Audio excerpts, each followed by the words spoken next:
আজকে আমি বানাবো হচ্ছে পাবদা মাছের তেল ঝাল পাবদা। তো সেটা কিভাবে বানাবো তোমাদেরকে সেই রেসিপিটা দেখাবো। প্রথমে আমি মাছটার গায়ে একটু লবণ আর একটু হলুদ মাখিয়ে নেব আর একটু তেল দিয়ে নেব। তেলটা মাখালে কি তাহলে মাছটা ফুটবে না। এবার আমি এগুলো ভালো করে মাছের গায়ে লবণ তেল হলুদটা ভালো করে মাখিয়ে নেব। তেলটা ভালো করে মাছের গায়ে তেল হলুদ লবণ ভালো করে মাখিয়ে 10 মিনিট আমি এখন এটা ঢেকে রাখবো। কড়াইটা গরম হয়ে গেছে, এখন আমি এই শুকনো লঙ্কাগুলো ভেজে নেব। এগুলো ভেজে এখন আমি একটা তুলে রাখবো একটা পাত্রে। কড়াই গরম হয়ে গেছে, কড়াইতে তেল দিয়ে দিয়েছি। এখন আমি মাছগুলো ভাজার জন্য দিয়ে দেবো। 3টে করে ভেজে নেব, বেশি দেবো না তাহলে ভেঙে যাবে।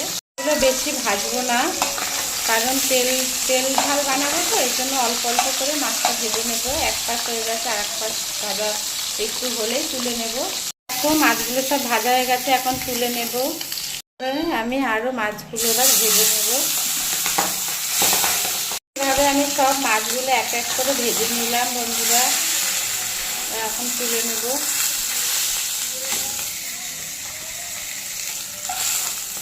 সব মাছগুলো ভাজা হয়ে গেল। দেখো এই কড়াইতের মধ্যে আমি আরেকটু তেল দিয়ে দিলাম বেশি করে, কারণ তেল ঝাল বানাবো।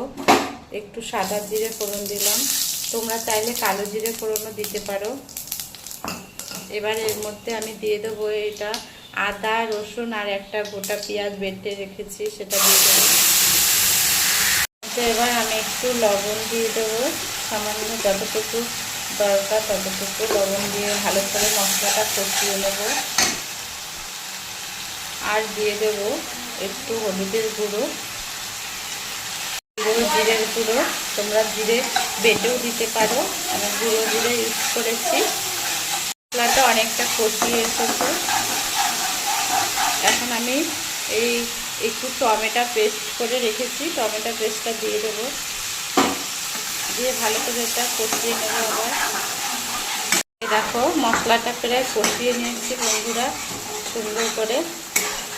যখন মশলাটা কষাবে তখন একটু হালকা জল দিয়ে নেবে, আমি মশলাটা লেগে যাবে তাই আমি অল্প একটু সামান্য জল দিয়ে নিয়েছিলাম। দিয়ে এখন মশলাটা কষাচ্ছি।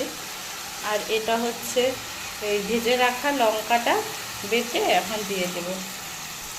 যে লঙ্কাটা প্রথমে ভেজে রেখে দিয়েছিলাম সেইটা এখন মিক্স করলাম। আমি আর লঙ্কার গুঁড়ো ইউজ করবো না এখন। এই দেখো তেল কইটা মশলাটা কষানো বসিয়ে দিয়েছি। এই দেখো মশলাটা প্রায় কষানো হয়ে গেছে। এখন আমি এর মধ্যে একটু জল দিয়ে দেবো। এর মধ্যে একটু জল অ্যাড করেছি। এখন এটা জলটা একটু ফুটবে, ঝোল বানাচ্ছি এটা একটু হালকা। এই মাছের ঝোলটা রেডি হয়ে গেছে। এখন আমি মাছগুলো একটা করে দিয়ে দেবো। এগুলো আমি দিয়ে দিচ্ছি এর মধ্যে, তাহলে এটা মাছের মধ্যে একটু ঝোলগুলো যাবে, তাহলে খেতে টেস্ট লাগবে মাছটা।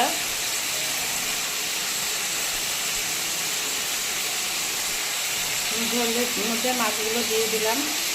এর মধ্যে এখন চিড়ে রাখা কটা কাঁচা লঙ্কা দিয়ে দেবো, 4টে কাঁচা লঙ্কা দিয়ে দিলাম। তোমরা দেখো পাবদা মাছের তেল ঝাল রেসিপিটা রেডি হয়ে গেছে। তো এই ভিডিওটি যদি তোমাদের ভালো লেগে থাকে তাহলে অবশ্যই একটু লাইক কমেন্ট শেয়ার করে দিও, আর অবশ্যই একটু সাবস্ক্রাইব করো বন্ধুরা প্লিজ।